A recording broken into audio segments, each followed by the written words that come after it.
Welcome to the Team Engagement Podcast, where leaders of teams share their insights. We discuss 5 questions in about 10 minutes, and I'm very excited to welcome our guest today. This is Aaron Ogden. He is the founder and CEO of the Adventure Perspective, which is a company here in Salt Lake City, Utah. So, Aaron, thank you so much for joining me today. What would you like the audience to know about the Adventure Perspective? Thank you, Sean. So really, I really have probably one of the best jobs in life ever, because I get to prepare, or I get to provide a service that engages people to participate in what I call bucket list events, or something that is meaningful and gives you a purpose for wanting to improve your health. And that way you can actually increase your impact on life. Without good health, or really health is a reflection of how much impact you're going to be able to have in your communities and your teams. And so I work with in helping people improve their health overall in a very fun way. I love it. You and I have had a chance to talk a few times over the months. And so I know your business pretty well, and it's a fantastic model. So Thank I you. certainly will encourage everybody to get into contact with Aaron, and we'll talk more about that towards the end of the episode. But great business model. I love what you do. All right. Well, let's go ahead and get started with our questions. The first question, Aaron, if you would, share a time when you had a conflict or maybe a disagreement with a coworker or a colleague or someone on your team, and how you resolved it. Yeah, so I'm an interesting personality. I'm definitely headstrong. I'm a dominant personality. And so I have a tendency sometimes to be a little forward. I can be a little offensive at times. And I don't call myself a rule breaker, but I'm a rule bender because I'm always looking for innovative ways to make things more efficient or more productive. And so there's been a couple of times in my workplace environment that as I work with people, I'm bending rules to figure out if this is a more efficient way. And I have developed conflict between other people who are saying, hey, you're breaking the rules. You're not doing what's been instructed to us by our manager or our boss. And so really the main way that I have pleaded my case and tried to resolve these is, first of all, is let them see that I'm not trying to break something that offends them. But first, it's more of how can we build, right? Humans naturally want to build and grow. And what's the best way in doing that? And that's what I'm trying to do. And I want them to be a part of it. So it's first thing is really communicating and saying, look, I'm not trying to be against or offensive to you, and being more compassionate, empathetic to them. It's more of, hey, let's grow together and let me show you what I've found from this research or this way of doing it. And that's how I have in the past, at least in this situation where I was able to sit down, communicate with the team, say, look, I'm on board, but let you see how I'm on board from my side. And then we had to discuss and say, all right, what's the appropriate way to go forward from here? That's a fantastic approach. Very well done. Communication is always critical. Is it not? Just how Very important it much is so. that we just communicate with each other and explain perspectives, and that will go a long way. Love that. And one thing too that I found too that is important about communication is that there are different environments, but for me, where I found most the best way to influence good outcomes from conflict is one-on-one, right? We want to text and we want to email, where you can't have really, you can only text and send information that's factual and can't be emotionally based, when humans are emotionally based, especially in conflict. And so I think it's really important that if you're going to resolve conflict or be a leader, that you have to have face-to-face, one-on-one contact. Agreed. Completely agreed. Fantastic. All right. Question number 2. Now, Aaron, I'm sure you've heard the phrase that employees don't leave jobs, they leave managers. What's one suggestion that you have for a leader to help them retain their employees and their talent a little bit longer than they might otherwise? Yeah, so I have a funny story for that. So I sat in a staff meeting once, and we had our manager get up there and give his little hoorah meeting, saying, "Hey, here's the things that need to change. Here's the things that need to happen to go forward as a team." And I remember he got up and kind of in quotes said, "All right, everybody, it's time to get on the bus." And he was saying, "Hey, we haven't been a very good team lately, so let's all get on the same bus. Let's all adapt these new mandates and provisions, and let's get together and work together as a team." But what happened? The bus didn't move, meaning the manager didn't do anything to help any of the things that we talked about to move forward. It was like a hoorah session saying, this is what we need to do. In fact, I said it was almost like God telling us, here's the 10 commandments, and now we're supposed to expect it to go do them without anybody teaching us and mentoring us. If you're going to be a good leader and you're going to give rules and mandates and directions, you're going to have to show people how to do it. And that's the thing about a leader. A leader is a coach, leader is a mentor. It's not a commander.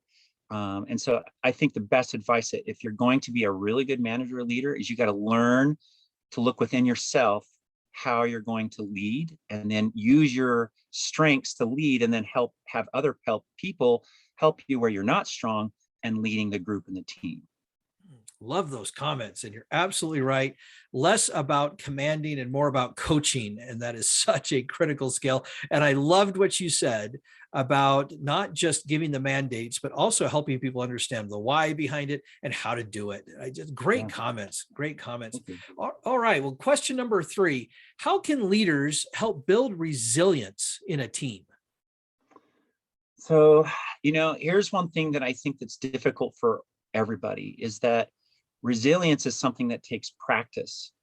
And so when it takes practice, that means we're thrown into the refiner's fire of experience right away. And sometimes we don't know how to respond to situations and tasks and difficulties.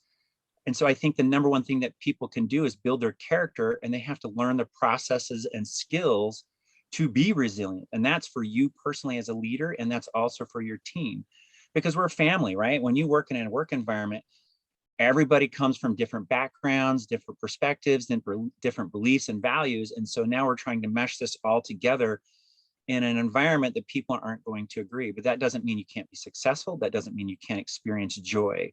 And so that's where really resilience in a department is a reflection of their leadership. If they're not able to maintain and retain employees and clients and staff, to me, that's something they need to look at and say, hey, what's going on with us first, before actually pointing the fingers at the employees, and making sure that they understand the processes and skills for resilience and keeping team members on board. Love it. That is great comment. Great comments all the way around. All right. Well, question number 4, is there someone that you'd like to recognize that has made an impact in your life or in your development as a leader? When I saw this question, I really thought about it a lot, because I have so many great people in my life, and I actually couldn't narrow it down just to say this is one person, because I have people that I would say it's the genuine people in my life that really are into the vulnerable parts of my life that make an impact. We have so many people in our life that kind of try to penetrate, what we allow to be a part of friendships. But really the deep, meaningful friendships are the ones that really make changes in our life. And I'm developing this relationship with this person right now. And he said something that just was super profound. He's like, we're sitting in this networking environment, and would you go and visit, if they lost a family member, would you go and support them at their funeral? And I was shaking my head, at this point I wouldn't, because I don't know this person very well. But he's like, that's the kind of relationships that we want to build in our life, because those are the kinds of people that will have an impact on us and will have an impact on them. So the people that are really making an impact on my life are those who are really in my close influence of friends. And we get to have these intimate discussions about our character. We get to have intimate discussions about our weaknesses and our strengths, and how we can improve and how we can help others improve. And so that's where I've really found the greatest growth from people. Oh, that's great. I really like that. And you're right. It's a tough question, because it is very difficult to narrow it down to one person. And ironically, that's part of the reason why I ask, is to see if guests can. But I appreciate your answer, because there are so many people that are involved in our lives and all those relationships. And I really like how you described that. And I appreciate you sharing with the audience. There are always going to be a lot of people that influence our lives, that help make an impact. So that's great. All right, Aaron, our last question. Tell us a little bit about your first job. Oh man, that was easy. I was just a cook at Sizzler. I was 16 years old. I had gotten a new car and I needed a job. So I didn't even know what I wanted to do at life at that point. So I was just, there's a Sizzler down the road. Let's go apply and see if I can get a job. And I got it. And wham, bam, boom. That was 40 years down the road. So fantastic.